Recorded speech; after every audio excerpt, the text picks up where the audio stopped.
If you're ready to harness the power of your communications data, blast off with Nylas today.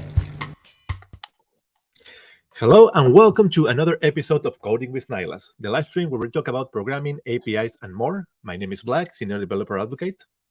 And my name is Ram, Developer Advocate at Nylas. Hey Ram, how have you been doing? I've been good. I know we've been pretty busy this week, personally and professionally, so I'm excited to hop on a live stream with you. Yeah, cool, awesome. Yeah, we're pretty busy these days, as I always say, it's exciting times for us, and it's going to be soon for all of you. So, today's topic is going to be Java versus Kotlin. So it's going to be pretty exciting. You're going to see why in a second. Let me remind you to like and subscribe.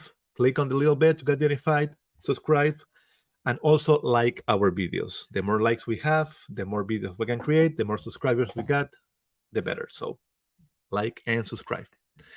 And don't forget that we're running a hackathon.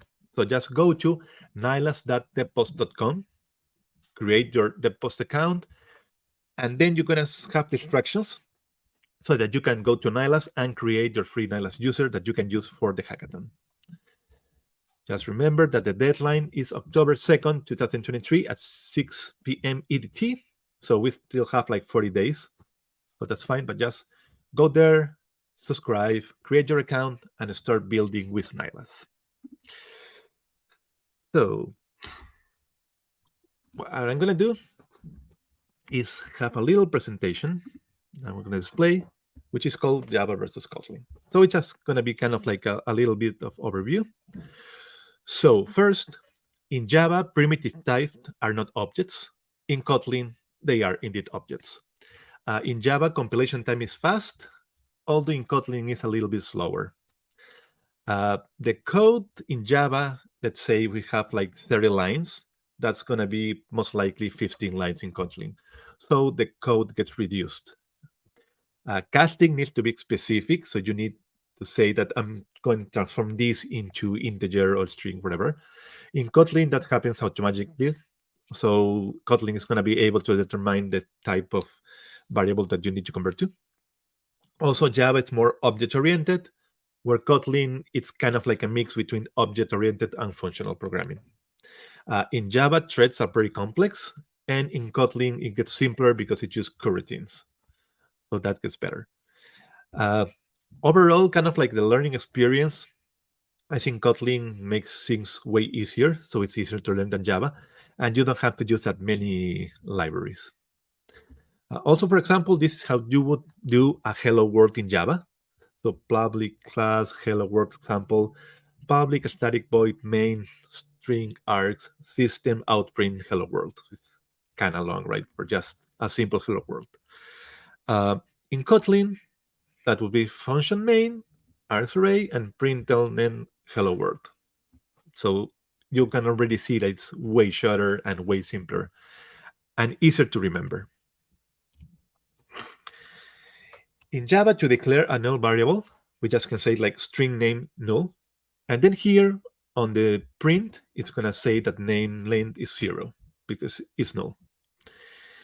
In Kotlin, we need to do this kind of symbol, which is saying it's kind of like a way to make sure that there's not going to be a failure. So you just cannot say like the string is going to be null. So you need to use this little symbol to kind of like attach an extra layer of security. Also, when you're actually reading that, because supposedly variables cannot be null in Kotlin, but that's kind of like a workaround. Then, for example, to do a loop in Java, loop an array. So we have like a string of languages, Fortran are Ruby and C++, and then we need to say like item is a string, and we're going to loop the languages, and we're going to print each of the items. So that's not that bad, but actually in Kotlin is way simpler. So simply we say var of variable, because it can change, language, array of Ruby, Kotlin, Python, Java, and simply for the item in language, printed. So it's kind of like similar to Ruby in that sense. So here, it gets a little bit more I don't know, verbose probably, because you need to declare that language is a string and it's an array and everything. And here it's just like array of, and then you create array. So that makes things way easier. And the good news is that we're gonna have a Kotlin SDK. So the Nylas Java SDK has been completely rewritten in Kotlin. And this ensures backward compatibility with Java. So you're gonna be able to use the same package to code for both Java and Kotlin. So under development, yes, please. So one SDK, two programming languages. This is still in beta, still some time to go, so don't expect it pretty soon. Just know that we're working on that. So we're gonna see an example. You're gonna see the very first example of using the Nylas SDK in Kotlin. So we're simply gonna read our calendar events. So let me share my screen. Let me see here. Of that, let me share my screen. And for this, I'm using IntelliJ because it's kind of like the best way to do anything in Java or in Kotlin. So here, as always, we're going to import the Nylas packages. Blag, can you zoom in on your screen when you get a chance? Sure. Is increase. Yep. That better or a little bit Yep, better? that's better. Okay, cool. That's good. So we're going to thanks. We're going to import the Nylas packages, also the models. Also, we're going to use .env as always to read our environment files. We're going to have some libraries here that actually come from Java.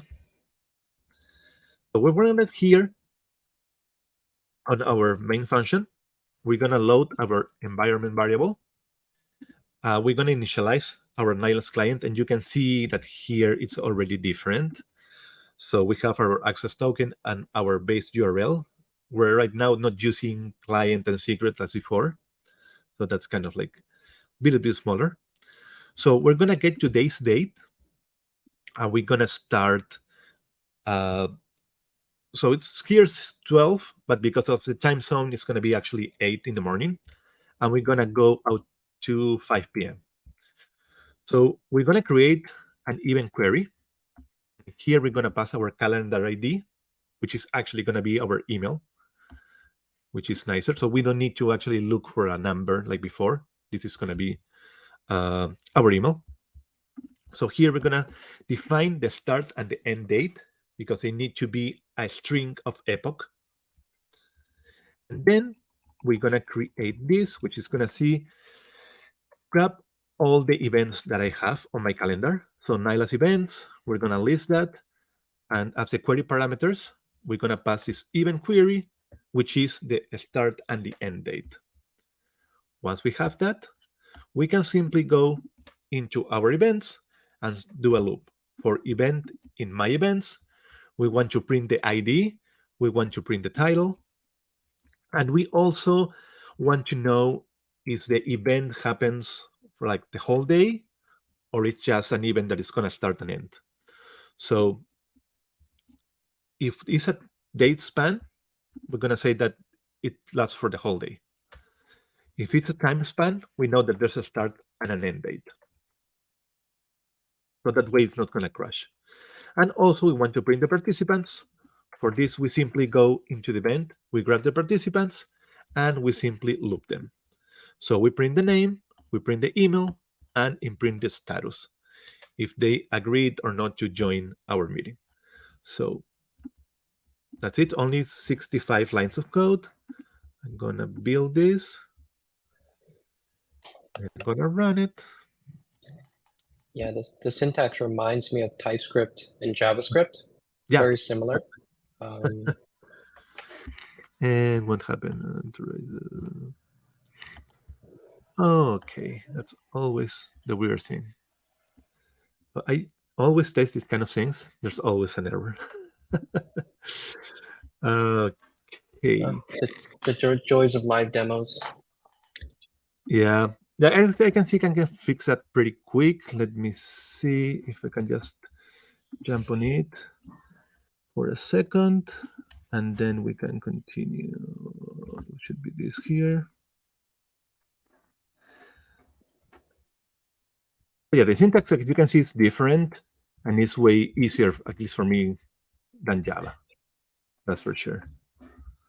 Yeah, I also noticed it may be hard to see on your editor, but you also get type ahead in terms of the data formats. I think participants was one that I could see that it would be an array, and then you can click in and see the type of data that would come. So you can look ahead and kind of observe your data structures before you start coding it out.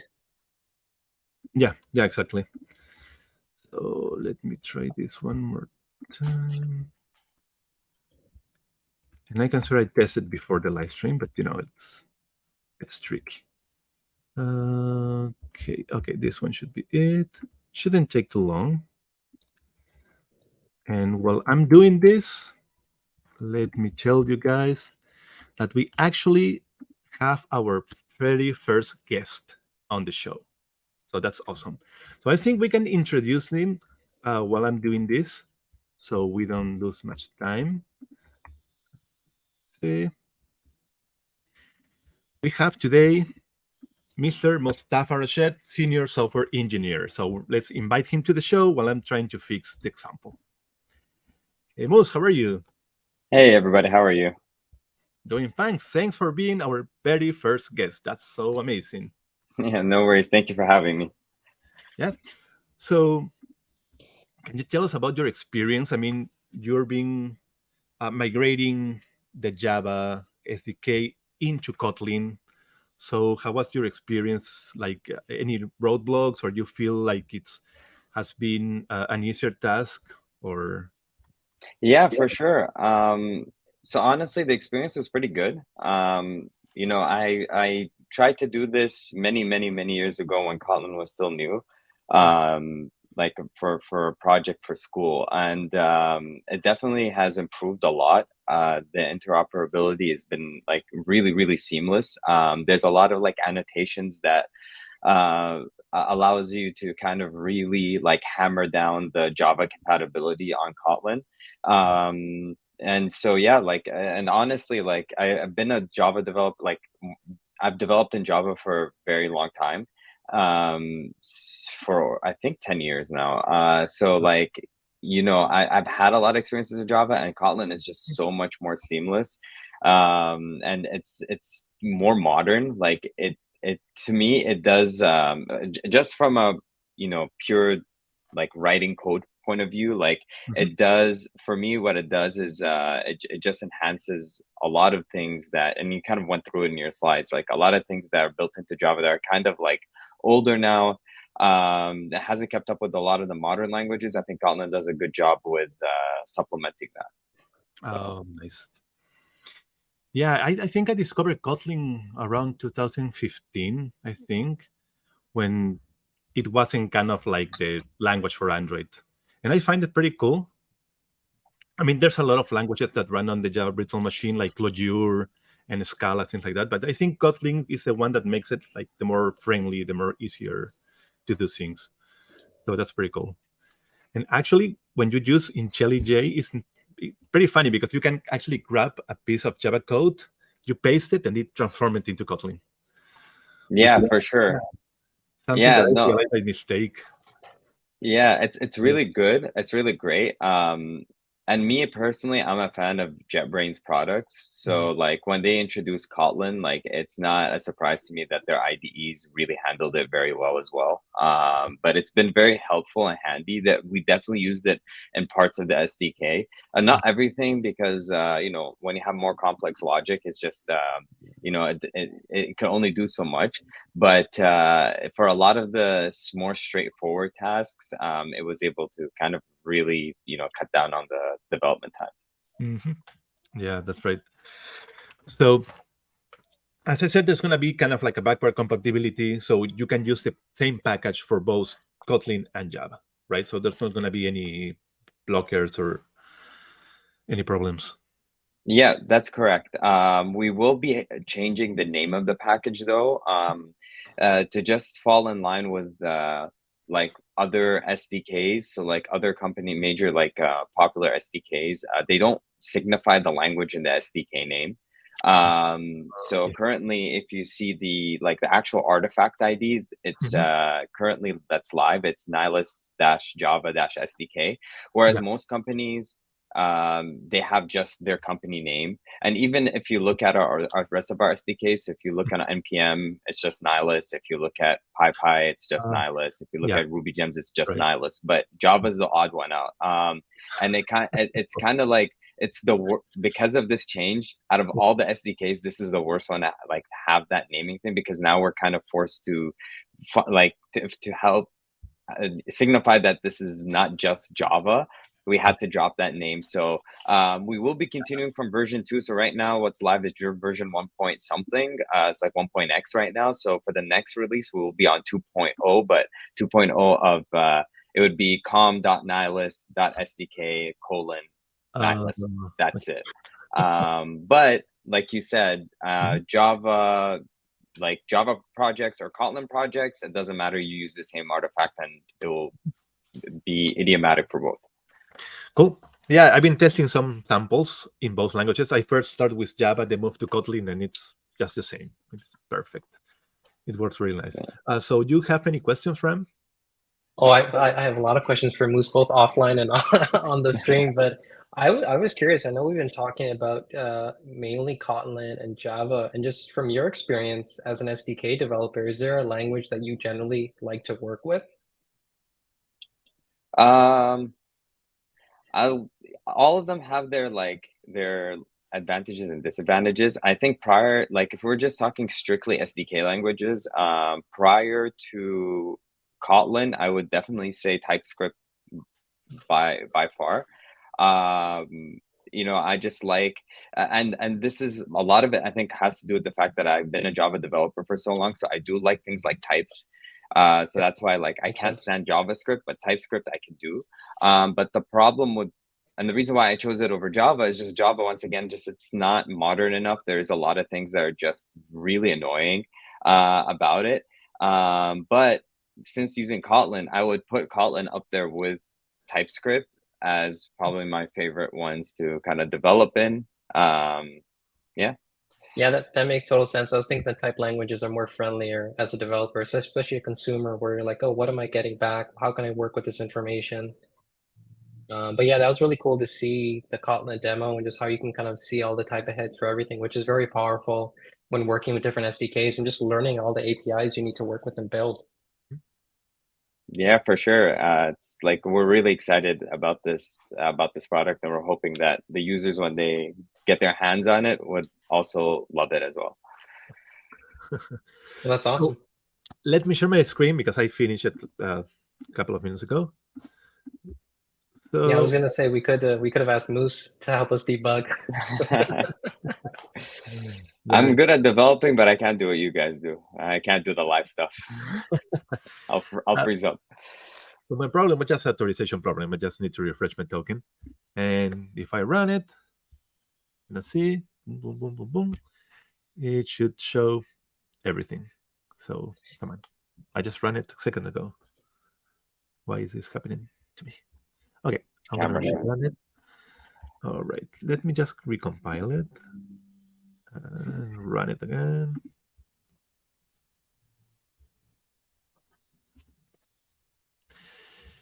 Okay, so this, I guess Kotlin is camera shy because it doesn't want to show.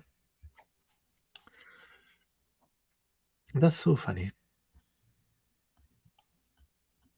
And I just clean it.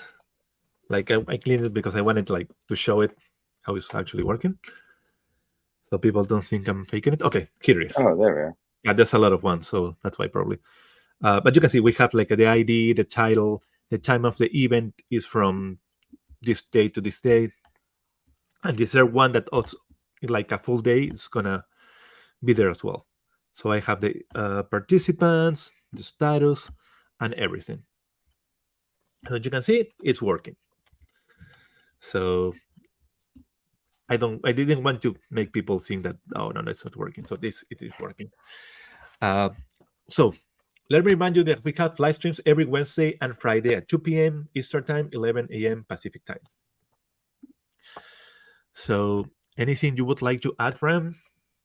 Yeah, I was just going to mention, we're going to be at DevUp conference next week. So we're going to be doing a talk on how to use generative AI and APIs. How do we combine these AI and APIs together to make powerful tools? And really just talking about the developer journey, going through and just using all the tools that are out there to build an application that combines both APIs and AIs. So that's going to be coming up next week at DevUp conference. Nice. That's awesome. Pretty cool. So before we go, don't forget to follow us on social. We're on X, LinkedIn, streams, and TikTok, I think also, and Instagram, and everywhere at Nylas. We're on the internet everywhere. So like and subscribe. Come on, you can do it. Just a single click and you like our videos, you subscribe, and you get all coding with Nylas just for yourself. So Awesome. Thank you so much, Moose. Thanks, Ram, as always. Great to have you here, and see you in the next episode. Bye, everyone. Thanks, everyone. Thanks, Blag. Bye. Thanks for having me. Bye.